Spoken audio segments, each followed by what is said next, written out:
हमारे ऊपर 6 बार अटैक हुआ। 6 बार अटैक हुआ? हाँ, तीर धनुष।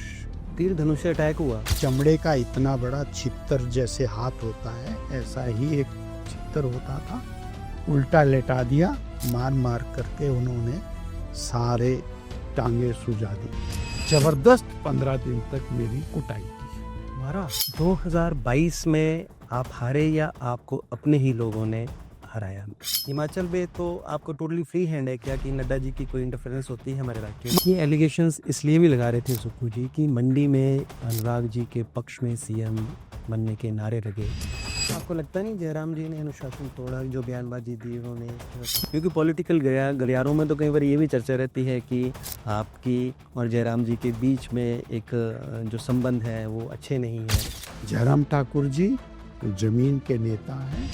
अनुराग ठाकुर जी काफ़ी पॉपुलर लीडर हैं इंडिया के, तो उनमें आपको सबसे अच्छी बात क्या लगती है? 1 लाख सरकारी नौकरियां मिलेंगी, पहली कैबिनेट में मिलेंगी, पक्की मिलेंगी, 52 साल वाली मिलेंगी। एक आपका गुट है, नड्डा जी का गुट है, अनुराग जी का है और जयराम जी का है। पर आज की डेट में चुनाव लड़ना कितना मुश्किल है। सुक्खू जी लगातार सुधीर शर्मा जी को बिकाऊ कह रहे हैं और सुधीर शर्मा उनको कई बार कार्टून तक सीएम को बोल दिया। तो आपको क्या लगता है कि राजनीति में एंट्री के वक्त ही आपकी राजनीतिक भ्रूण हत्या करने की कोशिश हुई? तो ये फॉर्मूला क्या है कि दूसरी जगह से भी जीतना, पहली जगह से भी जीतना? पहला हेल्थ कार्ड हिमाचल प्रदेश का हमने बनाया। आज हमारे साथ वो पॉलिटिकल पर्सनालिटी हैं जिन्हें हिमाचल की राजनीति का मैनेजमेंट गुरु कहा जाता है। जी हाँ, आज हमारे साथ डॉक्टर राजीव बिंदल जी हैं, जो भाजपा के दूसरी बार प्रदेशाध्यक्ष बने हैं।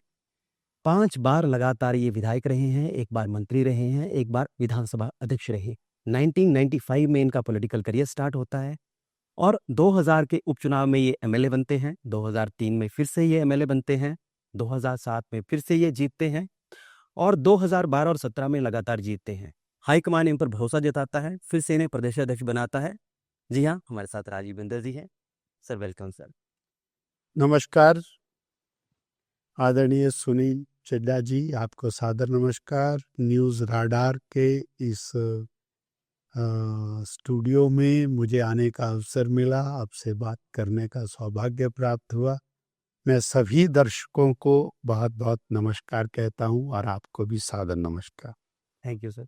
सर, पेशे से तो आप डॉक्टर हैं, तो राजनीति की लत कैसे लगी या राजनीति में कैसे आपका झुकाव हुआ?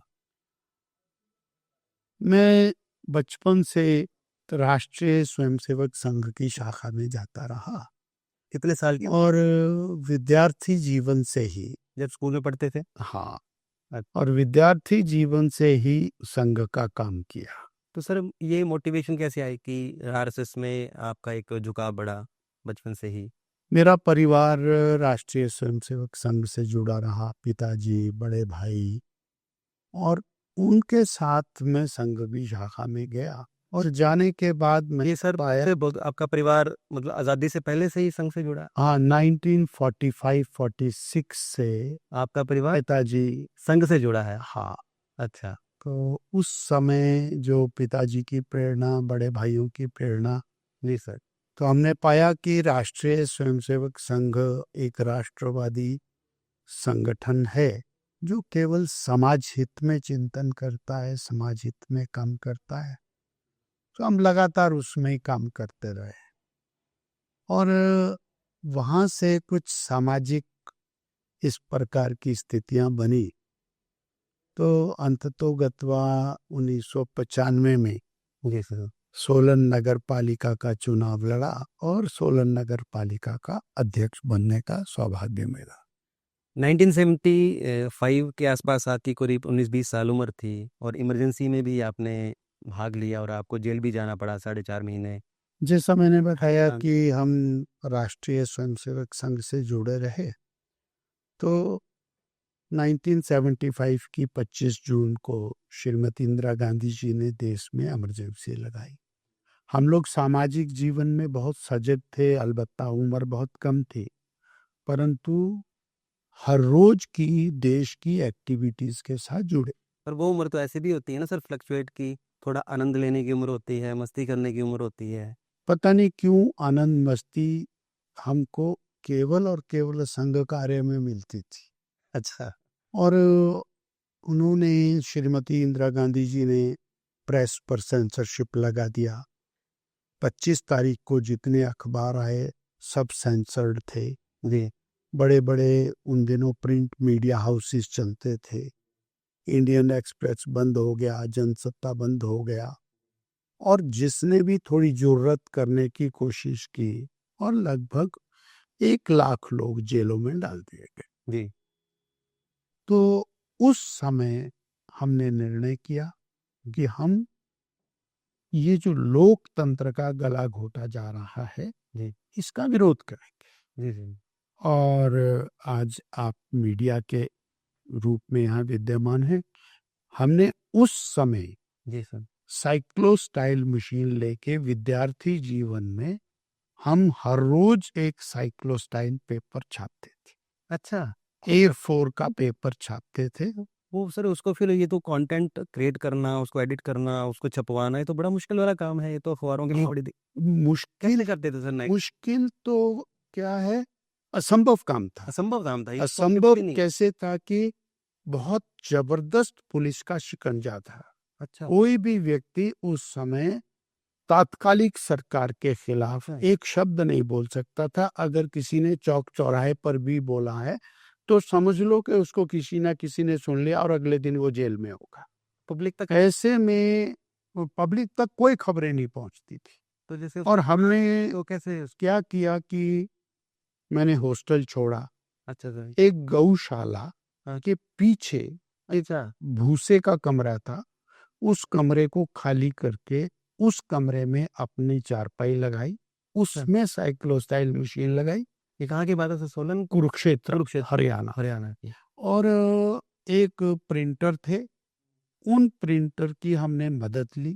जी। वो प्रिंटर हमें इतनी मदद करते थे कि अपनी दुकान की चाबी वो कहीं रख जाते थे। हम रात को 12 बजे उनकी दुकान खोल करके अच्छा। और उनकी दुकान पर प्रिंटिंग हाउस पर प्लेट बनाते थे। अच्छा। और उस प्लेट में 10 लाइनों में 10 खबरें, सिर्फ A4 के कागज खुद करते थे काम? हाँ, हाथ से लिखते थे। हाथ से लिखते थे? उसकी प्लेट बनाते थे। उस प्लेट को ले जाके साइक्लोस्टाइल मशीन पर 100, 200, 300 जितने पर्चे हमारे में दम होता था वो निकालते थे। जी।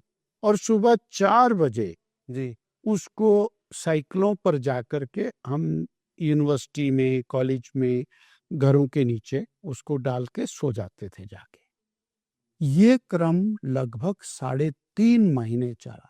अच्छा। लगभग 100 दिन तक हमने वो काम किया और पुलिस हमें चेज कर रही थी कि कौन छापता है। अच्छा, पुलिस को पता नहीं लग रहा था कौन कर रहा है? तो उन्होंने चेन पकड़नी शुरू की। अच्छा। 1, 2, 3, 4। अच्छा। तो अल्टीमेटली उनको कूटना, पीटना, और अंततोगत्वा मेरी बारी आ गई। अच्छा। और बताया उन्होंने, बिंदल नाम का लड़का है, राजीव, और ये छापता है। पुलिस ने मुझे पकड़ा, दर दबोचा और ले गए। तो साइक्लोस्टाइल मशीन भी मिल गई, प्रिंटेड मटेरियल में मिल गया। और उन्होंने जबरदस्त 15 दिन तक मेरी थाने में कुटाई की, मारा कि तुमको कौन देता है। मैं बिहार में कहा किस लेवल पे दी मैं जाती है कहा सर? तुमको सारा कुछ मिल गया, अब मेरे से क्या पूछ रहे हो कि कौन देता था। ये मेरा ही प्रमोशन था जो मैं कर रहा था। मुझे लगा कि इमरजेंसी में लोकतंत्र का गला घोटा जा रहा है, जो दुनिया को खबरें मिलनी चाहिए नहीं मिल रही हैं। तो मैंने एक छोटा सा प्रयास किया है। जी। 15 दिन के बाद फिर उन्होंने हमारे ऊपर एक झूठा केस बनाया जी सर। कि हम 7 लोग मिलके कुरुक्षेत्र यूनिवर्सिटी को बम से उड़ाने की साजिश कर। ये इतना बड़ा आरोप लगा आप पे? वो केस बना के डिफेंस इंडिया रूल DIR 33 एक सेक्शन है, जी। जिसके अंतर्गत हमको करनाल जेल में डाला। और करनाल जेल में रहे। फिर हम मुकदमा लड़ते रहे। हम high court, Punjab and Haryana high court तक गए, और हाई कोर्ट से हमको डे टू डे हियरिंग हुई। तब जाके 4.5 महीने के बाद जी। हम जेल से बाहर आए विद्यार्थी जीवन में। यात्राएँ किस लेवल की दी जाती थी सर? बहुत अब मैं क्या बताऊं कि एक चमड़े का इतना बड़ा छितर जैसे हाथ होता है, ऐसा ही एक छितर होता था, उल्टा लेटा दिया और दोनों बाजू पर एक पुलिस वाला, दोनों पैर पर एक पुलिस वाला, और मार मार करके उन्होंने सारे टांगे सुजा दी।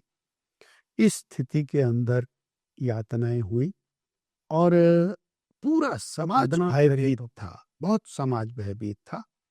और उसी का परिणाम था जी। कि जब 77 में पार्लियामेंट का टूटे नहीं चुनाव सर आप हुआ, इन सब चीज़ों से?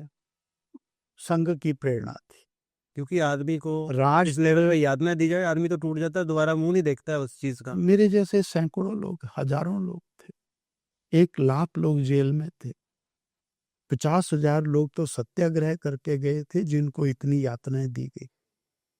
और फिर प्रेरणा सीधी-सीधी ये थी कि जिस देश की आज़ादी के लिए हजारों लाखों लोगों ने बलिदान दिया है और उस लोकतंत्र की समाप्ति का समय आ गया इतने छोटे से पीरियड में, 1947 और 1975, यानी 23 साल के अंदर हमारा देश और तानाशाही हो जाएगा, ये देखते हुए और संघर्ष हुआ और परिणाम बहुत अच्छा। 1978 में जब चुनाव डिक्लेयर हुआ तो जनता ने उसका डट के विरोध किया, इमरजेंसी का, और एकदम से सत्ता परिवर्तन हुआ, मोरारजी भाई देश के प्रधानमंत्री बने।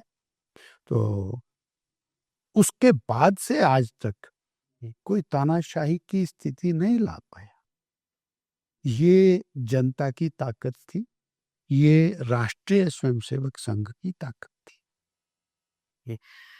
जब आप डॉक्टर बन गए तो अधिकतर होता है कि मुझे अब डॉक्टरी करनी है, पैसा कमाना है, लेकिन आप झारखंड चले गए, आदिवासी इलाके में, वहाँ पे आपने सेवा की, तो वो कैसे किस्सा है? मुझे तो ये पता लगा है सर कि आप 3 भाई थे और तीनों डॉक्टर थे और संघ के लोग आपने सही कहा कि मैं अगर वनवासी क्षेत्र में, आदिवासी क्षेत्रों में सेवा कार्य करने के लिए गया तो उसके पीछे भी राष्ट्रीय स्वयंसेवक संघ की प्रेरणा है।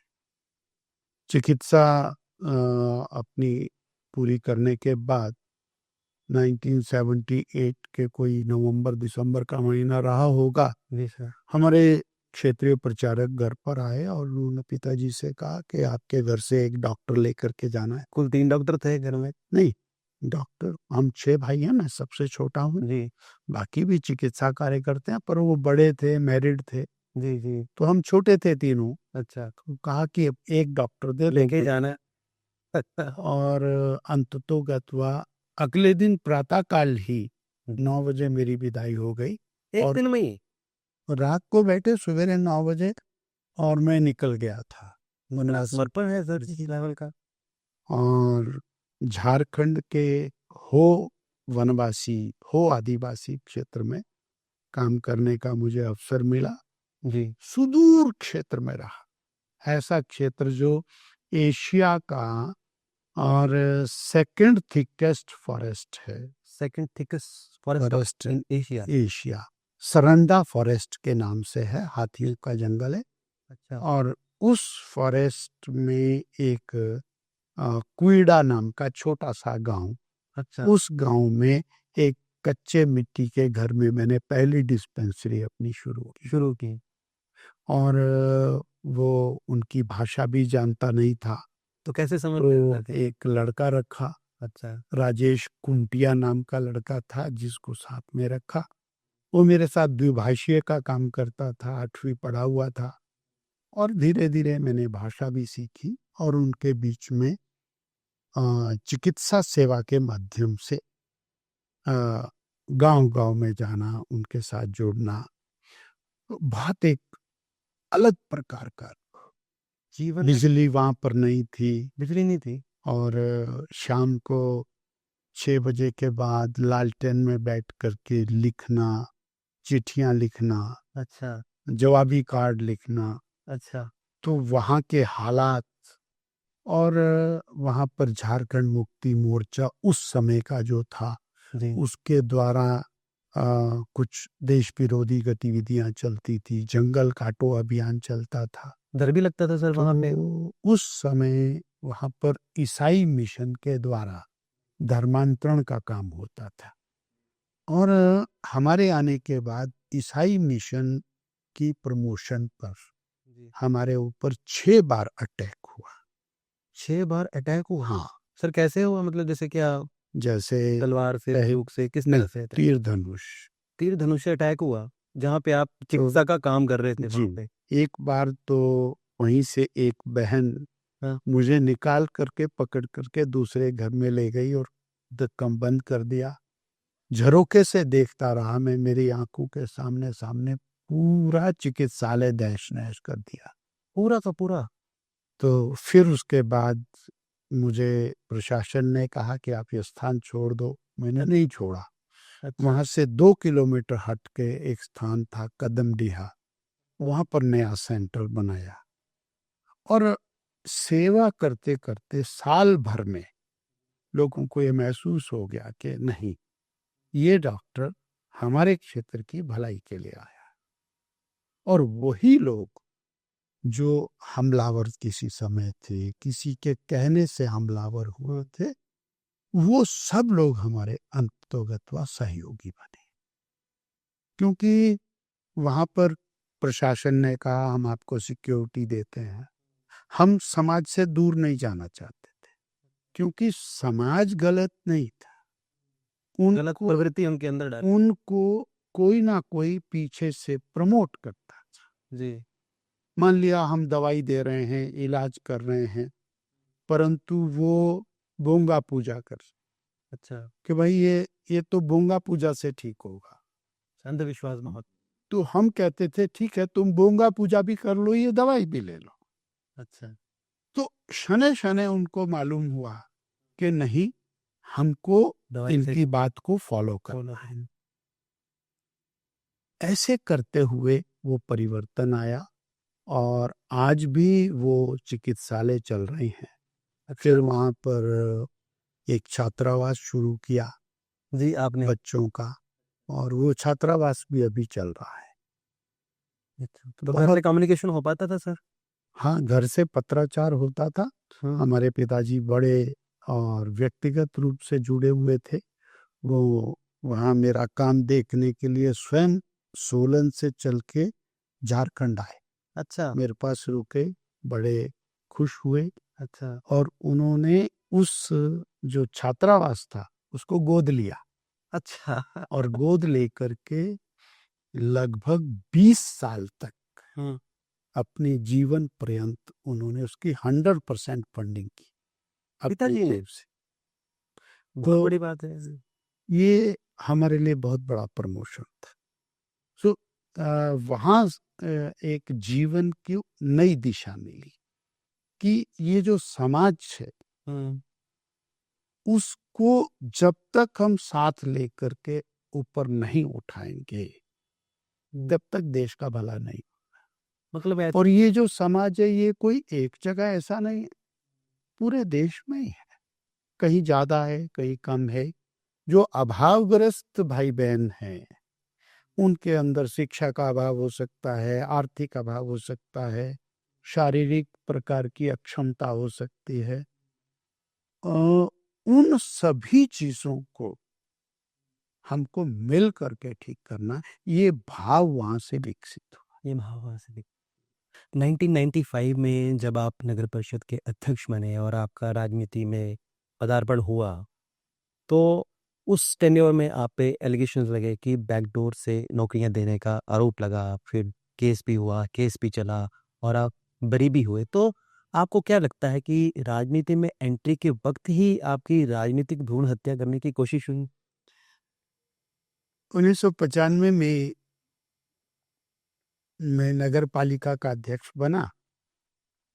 हमारे पास सदस्यों की संख्या कम थी जी। और कांग्रेस के पास सदस्यों की संख्या ज़्यादा थी। जी। परंतु मेरा व्यक्तिगत संबंध बहुत गहरा था। जी। इसलिए अध्यक्ष का जब मैंने चुनाव लड़ा तो दूसरी तरफ से मुझे वोट मिले और मैं अध्यक्ष बन गया। और लॉटरी से अध्यक्ष बना। 6 वोट बराबर हुए, 1 वोट कैंसिल हुआ और महामाई की कृपा से लॉटरी मेरी निकली। अच्छा। तो मेरी ये कहा जाए कि माइनॉरिटी नगर पालिका थी। अच्छा। ऐसे में माननीय वीरभद्र सिंह जी प्रदेश के मुख्यमंत्री थे। जी। उनको ये बात कैसे स्वीकार होगी कि मेरी सरकार में माइनॉरिटी रहते हुए ये अध्यक्ष बन गया। बीजेपी के अध्यक्ष हैं उस संघ से। तो ऐसे में काउंसलर मेरे साथ थे, कांग्रेस के काउंसलर्स, उन्होंने मेरा बहुत साथ दी और हमने नगर पालिका को बेहतरीन तरीके से चलाया। जी। परंतु आपने सही कहा, राजनीतिक प्रतिद्वंदियों को ऐसा लगा कि कहीं ना कहीं इसको कंट्रोल करना चाहिए, जी। प्रतिबंधित करना चाहिए। तो उन्होंने कुछ कंप्लेंट्स की और माननीय वीरभद्र सिंह जी ने उसको फ्लोरिश कर दिया। तो उन्होंने आदेश किया होगा। जी। सफाई कर्मचारी जी। जो 10 साल से नगर पालिका में लगे हुए थे, जी। उनको हमने लगाया, रेगुलर किया। अच्छा। कीमैन जो पानी खोलते थे, पानी। उनको, पियोन, जी। डेली वेजर, ऐसे ऐसे लोगों को हमने और उनका उचित अधिकार प्रदान किया। जी। क्योंकि हमने सब कुछ सही किया था, जी। इसलिए हम उसको निरंतर लड़ते चले गए और अंततोगत्वा सत्य की जीत हुई। सर्वोच्च न्यायालय से जाकर के हमको, वैसे तो हाँ, हमें हाईकोर्ट में भी रिलीफ मिला, जी। सर्वोच्च न्यायालय में जाकर के। तो हमें कुछ उससे मार्गदर्शन भी मिला कि सबल की रहना चाहिए, परंतु संतोष ये हुआ कि हमने जीवन में कोई गलती नहीं की थी, इसलिए हम निरंतर प्रभु कृपा से आगे बढ़ते रहे और जीते। 2000 में जब उपचुनाव हुआ तो आप चुनाव लड़ने के इच्छुक थे या लड़ाया गया आपको चुनाव? नहीं, स्वाभाविक रूप से मैं नगर पालिका का उस समय सिटिंग प्रेसिडेंट था। बाई इलेक्शन आया तो मैंने प्रयास किया कि मुझे टिकट मिले जी।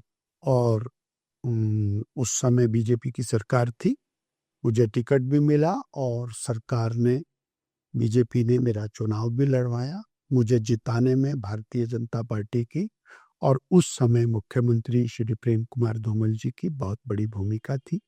माननीय जगत प्रकाश नड्डा जी उस समय माननीय मंत्री थे, उनकी बहुत बड़ी भूमिका थी। प्रवीण शर्मा जी उस समय मंत्री थे, उनका बहुत बड़ा योगदान था। जी। तो इस प्रकार माननीय धूमल जी, माननीय नड्डा जी, माननीय प्रवीण शर्मा जी और उस समय की भारतीय जनता पार्टी का मुझे बहुत बड़ा सहयोग मिला, जिसके कारण मैं चुनाव जीता। अलबत्ता सोलन की जनता ने मुझे स्नेह दिया, प्यार दिया और मैं चुनाव जीता। एक ही सीट से कई नेता लगातार चुनाव लड़ते रहते हैं और जीतते भी रहते हैं, लेकिन आप सोलन कंस्टिट्यूंसी लड़े, एक बार चुनाव जीते, 2 बार चुनाव से 3 बार चुनाव जीते, लेकिन उसके बाद आपकी कंस्टिट्यूंसी चेंज हुई और चेंज होने के बाद हवा, पानी, भाषा सब चेंज थी। वहाँ नाहन से आपने चुनाव लड़ा, वहाँ भी जीते लगातार 2 बार। तो ये फॉर्मूला क्या है कि दूसरी जगह से भी जीतना, पहली जगह से भी जीतना? ये पॉलिटिकल फॉर्मूला क्या है? मुझे लगता है कि सोलन में जी। जो 2000 से 3, 3 से 7, 7 से 12 जी। जो वहां पर सामाजिक काम हुआ, जी। उस काम का रिफ्लेक्शन नाहन में हुआ। अच्छा। 2000 से 2003 तक हमने 2 संकल्प किए। जी। हमारे यहाँ का किसान टमाटर पैदा करता था, जी। उसको पीठ पर उठाता था, सड़क पर लाता था, पेटी पैक करता था, दिल्ली ले जाकर के सब्जी मंडी में बेचता था। जी। हमने संकल्प किया कि हम उसकी पीठ पर से किल्टा उतारेंगे अच्छा।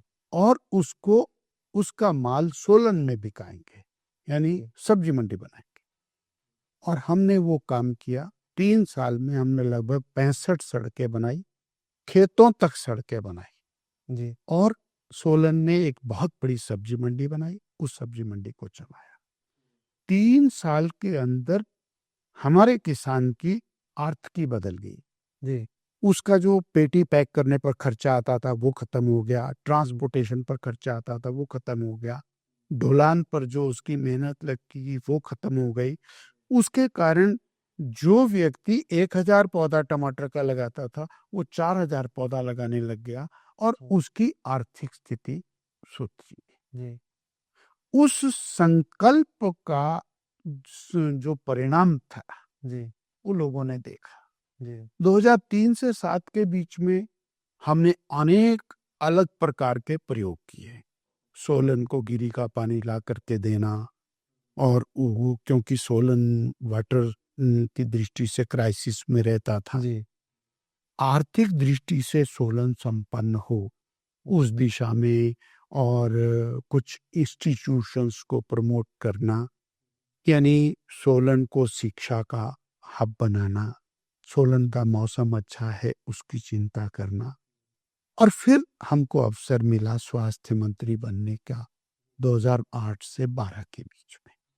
तो उस समय में हमने पूरे हिमाचल में जो अनेक प्रकार के काम किए, जैसे मैं कह सकता हूँ कि ये जो 108 है जी। इसको शुरू करने का सौभाग्य मिला आपको मिला। और पूरे बहुत हिमाचल बड़ी बात है हमारे देश के लिए। 25 दिसंबर 2010 को अटल जी के जन्मदिन पर अटल स्वास्थ्य सेवा शुरू की और मैं कह सकता हूँ कि हमने उसको लगभग देश में बेहतरीन सेवा के रूप में एस्टेब्लिश किया। हमारा उस समय पेशेंट को उठाने का टाइम 15 मिनट से 30 मिनट का था, जिसको हमने मेंटेन किया। उसके बाद आके थोड़ी बहुत डिटीरियोरेशन ऊपर नीचे चलता रहा, परंतु वो ऐसे ही एनीमिया मुक्त हिमाचल है। ये जो आज हेल्थ कार्ड बने हैं, पहला हेल्थ कार्ड हिमाचल प्रदेश का हमने बनाया और सिर्फ 30,000 रुपए की राशि उसमें थी। अच्छा। और क्रिटिकल केयर के लिए 1,75,000 की थी। 4.5 लाख कार्ड हमने बनाए थे। अच्छा। ये आगे जितने कार्ड बने वो उनका आधार लगभग वही है। तो ऐसे बहुत बड़ी बात है ये। ऐसे काम जो हुए, इन सब चीजों का परिणाम हुआ कि सिरमौर वालों ने, पर्टिकुलर नाहन वालों ने बदलता हुआ सोलन देखा जी। और उनके मन में भी एक आशा की किरण जगी कि अगर डॉक्टर बिंदल नाहन में आते हैं तो शायद हमें भी एक विकास की किरण मिलेगी। तो मैं धन्यवादी हूँ उन नाहन के और सिरमौर के भाई बहनों का जिन्होंने मुझे प्यार दिया, स्नेह दिया, आशीर्वाद दिया और मैं उनका हो गया। स्वास्थ्य मंत्री रहते तो खैर आप पे जो कई लोग सिर्फ एम्बुलेंस या गाड़ी ना मिलने की वजह से मर जाते थे रास्ते में या लेट गाड़ी मिलती थी, एक लोगों को जीवन मिला है और आज तक वो चल रही है। मैं आपको इसकी थोड़ी सी बताता हूँ कि स्वास्थ्य मंत्री बनने के बाद मैंने सारे विभाग से पता किया कितने एम्बुलेंस हैं। अच्छा। तो टोटल 264 एम्बुलेंस थी और मैंने पता किया कि एक कॉल के ऊपर कितने अवेलेबल हैं, तो 10 भी नहीं थी। अच्छा। जब कॉल करते थे तो कहीं ड्राइवर नहीं है, कहीं टायर उसका फटा हुआ है, कहीं डीजल नहीं है, कहीं ऑक्सीजन नहीं है। तो मैंने उसको तुरंत स्टडी किया कि ये जो फोरमोस्ट नेसेसिटी है जी। वही नहीं है। अच्छा। एम्बुलेंस खड़ी है पर चल नहीं सकती। अब फोन करे तो किस नंबर पे करे? जब हर शहर का कॉल नंबर अलग है, जी सर। तो किसी को इमरजेंसी शिमला में जाके आ गई तो किसको कॉल करेगा? जी सर। तो हमने उसका सबसे बढ़िया फूल प्रूफ मेथड बनाया और आज भी जो धर्मपुर में कॉल सेंटर है, अच्छा। मुझे लगता है कि उसको जाकर के देखना चाहिए। अच्छा। That is one of the best. One of the best. हाँ, 15 सेकंड में कॉल अटेंड होती है। अच्छा। 15 सेकंड। अच्छा। तो ये बहुत बड़ी बात है और कॉल अटेंड होती है तो डिलीवर होती है जी। और फिर वो सीधा सीधा जो ईएमटी उस उस पे काम करता है जी। उसके पास जाती है और वो उसको कर, ये बहुत बड़ी चीज है और इसको फर्दर और स्ट्रेंथन करने की जरूरत है, जिसकी तरफ तवज्जो देने की जरूरत है, आपका सिस्टम। जब आप 2022 में आप हारे या आपको अपने ही लोगों ने हराया? आरोप लगाना आसान होता है, जी। आरोप लगा के मन को संतुष्ट करना और भी आसान होता है। वास्तव में हमको इंट्रोस्पेक्ट करने की आवश्यकता रहती है। कहीं ना कहीं हमारी कमी रही होगी जिसके कारण हम चुनाव हारे, और हमें उस कमी को दूर करने की आवश्यकता है। जनता का जो संदेश है, जनता का जो फतवा है, जनता का जो मैंडेट है, उसको हमें स्वीकार करना चाहिए और हमने उसको स्वीकार किया, और जो हमारी कमियां उसको हम पूरा करने के लिए आगे बढ़ते हैं। भाजपा ने अब बागडोर जो है प्रदेश की आपके कंधों पर दी, आपके हाथ में दी है। तो अब ये 2027 के जो चुनाव होंगे, इसको आप कैसे देखोगे? कैसे भाजपा को जीत दिलाओगे? क्योंकि सुखविंदर सिंह सुक्खू जो सीएम है, वो कह रहे हैं कि भाजपा 5 गुटों में बटी है। एक आपका गुट है, नड्डा जी का गुट है, अनुराग जी का है और जयराम जी का है। इस तरह से उन्होंने कुल 5 गुट बताए हैं। भारतीय जनता पार्टी धरातल पर काम कर रही है। Bharatiya Janata party polling booth की मजबूती पर लगी है। नहीं। पोलिंग बूथ पर जो कार्यकर्ता है वो दमदार हो, संस्कारित हो, डिवोटेड हो, जी। और एक बहुत बड़ी टीम हमने पोलिंग बूथ पर खड़ी कर दी है। 8009 पोलिंग बूथ हैं और लगभग सभी बूथों पर हमारी टीम तैयार है। जी। 171 मंडल हैं हमारे, उसके ऊपर हमारी टीम तैयार है। 17 हमारे जिले हैं और प्रदेश। तो हम अपने कार्यकर्ता के बूते के ऊपर चुनाव लड़ेंगे और चुनाव जीतेंगे।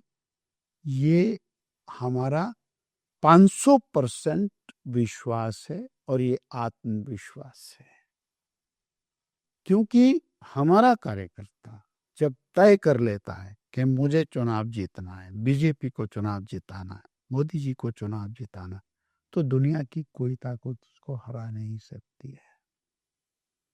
और हम एक विचार के लिए काम करते हैं, राष्ट्रवाद के लिए काम। जी। हम प्रदेश के विकास के लिए चिंतन करते हैं। हमारे लिए कमल का फूल वो हमारा आदर्श है। पंडित दीनदयाल उपाध्याय जी का अंत्योदय अंतिम पायदान पर बैठा हुआ जो व्यक्ति है, उसका कल्याण, ये हमारा लक्ष्य है। नहीं। इसलिए ये जो गुटों की बात करते हैं, जी।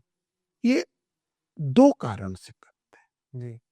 एक तो 3 साल की टोटल नॉन परफॉर्मिंग गवर्नमेंट, मैं ये कह सकता हूं कि हिमाचल के इतिहास की और ऐसी सरकार न भूतो न भविष्य थी, शायद कभी ऐसी सरकार नहीं आई और कभी आगे नहीं आएगी। हम्म। तो अपनी नाकामयाबियों को छिपाने के जी। भारतीय जनता पार्टी का नाम लेता है। अरे जनता की सेवा करो, जनता की डिमांड्स को पूरी करो, प्रदेश के विकास के लिए आगे बढ़ो, कानून व्यवस्था की बिगड़ती स्थिति को संभालो। भारतीय जनता पार्टी को छोड़ दो, भारतीय जनता पार्टी की बात छोड़ दो, हमारा काम है, हम संभालेंगे, ये आपका विषय नहीं है। और मैंने तो एक आध जगह ये भी कह दिया कि अगर भारतीय जनता पार्टी इतनी कमजोर आपको दिखाई देती है तो कराओ ना विधानसभा भंग, अभी चुनाव कराओ, पता लग जाएगा, हिमाचल की जनता बता देगी कौन कमजोर है कौन ताकतवर है। ये केवल और केवल दिग्भ्रम करने के लिए क्या किया, 2022 में कैमोफ्लेज किया, एक वातावरण निर्माण किया कांग्रेस की सरकार आ जाएगी, हर बहन को 1500 रुपए मिल जाएगा, उसके खाते में चला जाएगा। ओपीएस कुछ परसेंट लोग चले गए। 1 लाख सरकारी नौकरियां मिलेंगी, पहली कैबिनेट में मिलेंगी, पक्की मिलेंगी, 52 साल वाली मिलेंगी, आउटसोर्स की नहीं मिलेंगी। कुछ युवा फिर चले। 5 लाख रोजगार मिलेंगे, पहली कैबिनेट में मिलेंगे।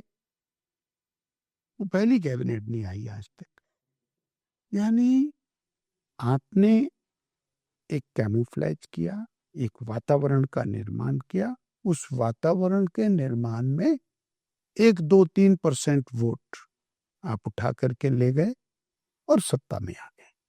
और सत्ता में आने के बाद आप कुछ कर नहीं पाए, केवल कर्ज लेना, कर्ज का बोझ बढ़ाना, संस्थान को बंद करना, सरकारी नौकरियों में जो सृजित पद हैं उनको समाप्त करना, बिजली का रेट बढ़ाना, पानी का रेट बढ़ाना, स्टैम्प ड्यूटी बढ़ाना, राशन में डिपो में रेट बढ़ाना। आपने इतना ही किया।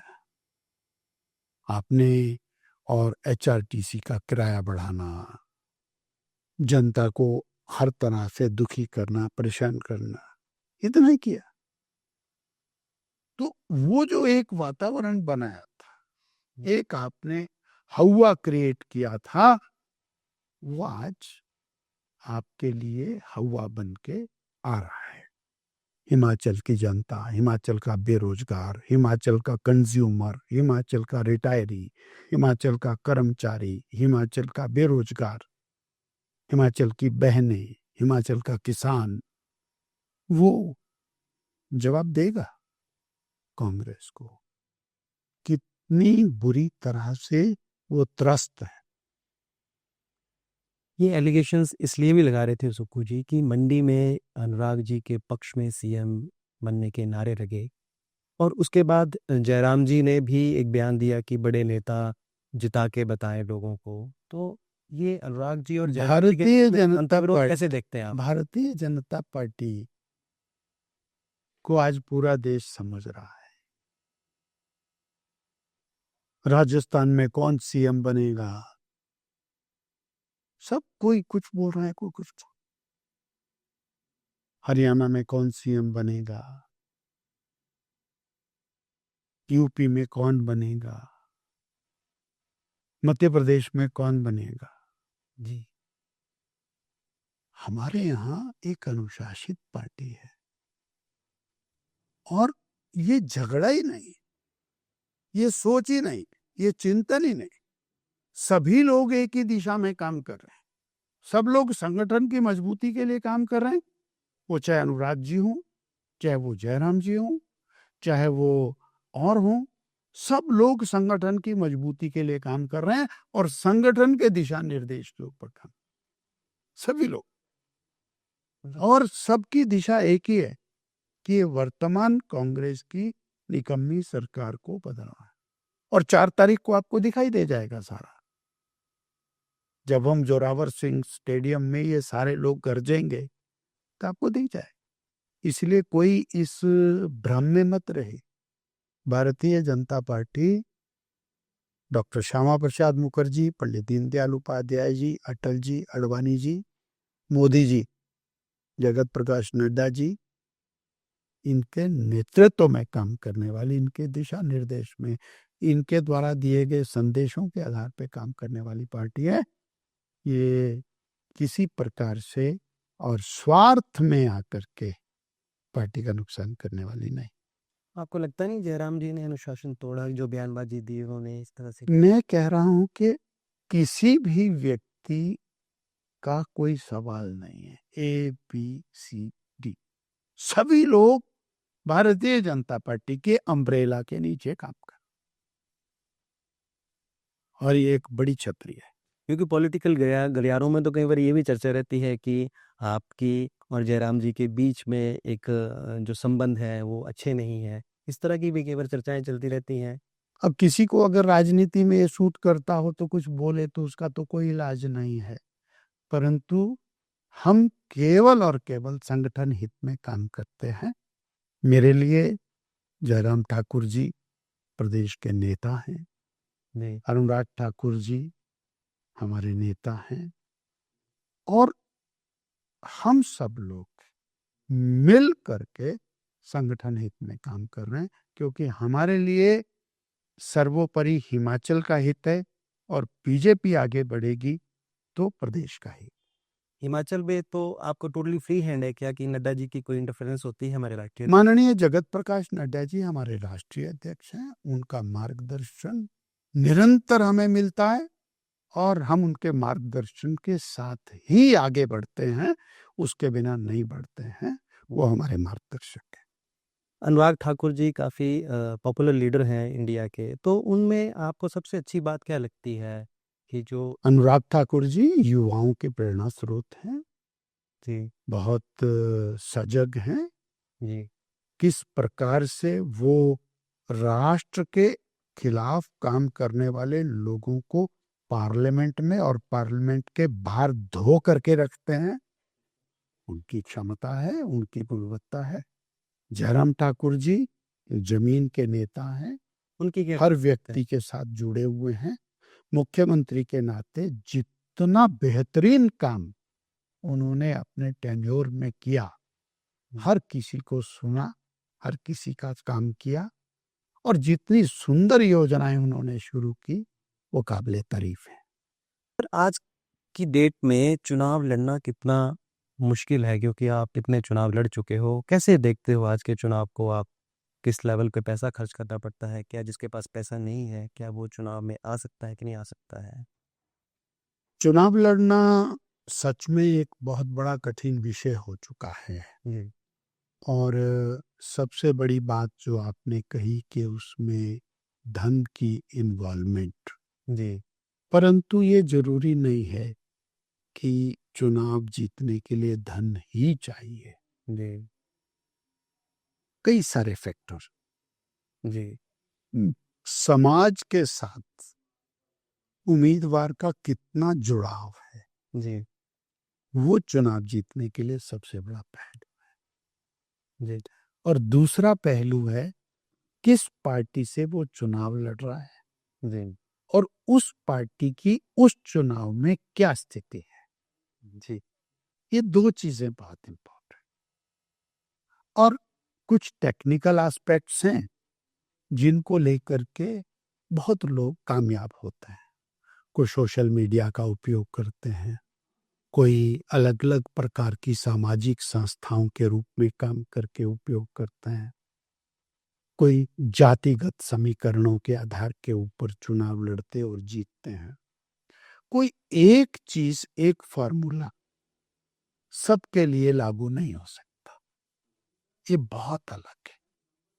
और अ, हर जिले में और हर विधानसभा का अपना एक मौसम है, अपना एक स्वभाव है, वहाँ के लोगों का अलग प्रकार का दृष्टिकोण है चुनाव के बारे में, कैंडिडेट के बारे में, उनकी अपेक्षाएं अलग हैं। जी, और अंतिम बात ये है कि जनता की अपेक्षाएं जी, अब चुने हुए प्रतिनिधि से, एमएलए से बहुत बहुत अधिक ज़्यादा। है, इसलिए वो अपेक्षाओं पर खरा उतरेगा, जी, एक बहुत कठिन का, इसीलिए रिपीटेडली जीतना कठिन होता है। अल्टरनेट जीत जाते हैं लोग, जी, पर रिपीटेड जीतना कठिन होता है। पर हैं हिमाचल में बहुत सारे ऐसे लोग हैं जो लगातार जीत रहे हैं। आप उनमें से एक हैं? जयराम ठाकुर जी हैं, जी, ऐसे बहुत सारे लोग हैं जो 5 बार 6 बार वो लगातार जीत रहे हैं। और कांग्रेस में तो काफी सारे ऐसे लोग थे जी। जिन्होंने लगातार जीतने के रिकॉर्ड बनाए। अब बीजेपी में भी काफी है। सुक्खू जी लगातार सुधीर शर्मा जी को बिकाऊ कह रहे हैं और सुधीर शर्मा उनको कई बार कार्टून तक सीएम को बोल दिया। तो आपको क्या लगता है कि प्रेज़ेंट में जो राजनीति की एक मर्यादा है या शब्दों की मर्यादा है, क्या इस तक होनी चाहिए? ऐसे शब्दों का इस्तेमाल करना चाहिए? अ, मुझे लगता है कि कांग्रेस पार्टी की एक बहुत बड़ी फ्रस्ट्रेशन है जी, कि कांग्रेस के एमएलए उन्होंने बीजेपी का साथ कैसे दे दिया। जी, उस फ्रस्ट्रेशन में आकर के सब कुछ अनर्गल बोला गया, जी, और जब एक बार सीमा से बाहर बोलते हैं तो फिर वो परमानेंट क्रम चल पड़ता है। इसलिए लोकतंत्र में मर्यादा तो रखनी होगी, और अगर हम मर्यादा नहीं रखेंगे तो हम एक दूसरे का सम्मान नहीं कर पाएंगे। कष्ट लगेगा अंदर से, मेरे पास ताकत है, मेरे से भाग गया व्यक्ति, मेरे से अलग हो गया। हमको संयम तो रखना पड़ेगा, और वो संयम बहुत जरूरी है। मैंने देखा कि इस प्रकार के वाकयात पहले भी हुए, जी, बहुत सारे आरोप प्रत्यारोप लगे, जी, और उसमें हाई कोर्ट में मुकदमे गए। जी, मान्य धूमल जी का, वीरभद्र जी का मुकदमा हुआ, जी, धूमल जी का और पंजाब के तात्कालिक मुख्यमंत्री का मुकदमा हुआ। अब ये मुकदमे क्यों हुए? क्योंकि आरोप लगे और मानहानि के दावे हुए। अंत तो गत्वा ये बड़े बड़े स्टालवार्ड जी, शांता कुमार जी और वीरभद्र जी का मुकदमा हुआ। जी, तो अंत तो गत्वा ये लोग बैठे टेबल पर, जी, बिल्कुल। और फिर इन्होंने कुछ ना कुछ निर्णय किया और केसेस वापस किए। जी, बिल्कुल। सोचा ही होगा ना इतने बड़े लोगों ने कि हमको कुछ ऐसा नहीं बोलना चाहिए, जी, और वो हमारे सामने एग्जाम्पल है। जी, 3 मुख्यमंत्री हिमाचल के और 1 मुख्यमंत्री पंजाब का, इनके मैंने आपको केस बता दिए, और ऐसे कितने केसेस होंगे जी, तो जिसमें सीमा में रह करके बोलना चाहिए। जी, अभी पीछे और अ, विक्रमादित्य जी ने कुछ कहा, मैंने भी उन पर मुकदमा किया। अल्टीमेटली हम बैठे, और बैठ के मैंने मुकदमा वापस लिया कि हम सीमा में रह करके बात करें। तो मर्यादा में जी। सर, आपके साथ बहुत ही सार्थक चर्चा हुई, और इस सार्थक चर्चा में आपके संघर्ष आपने बताया, और कंट्रीब्यूशन आपने बताया कि आपने जहाँ-जहाँ काम किया, ख़ासकर आपका जो समाज सेवा जो थी, जो के आदिवासी इलाके में जाके सेवा की, और वहाँ से आके आपने हिमाचल के सोलन में जो सेवा की और अभी निरंतर कर रहे हैं, ये बहुत बड़ी बात है। और आप द न्यूज़ के पॉडकास्ट में आए, आपका बहुत-बहुत धन्यवाद। बहुत धन्यवाद न्यूज़ रडार का।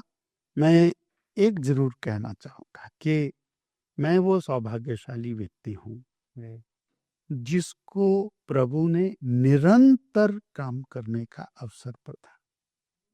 आपने 1975 में इमरजेंसी की बात की।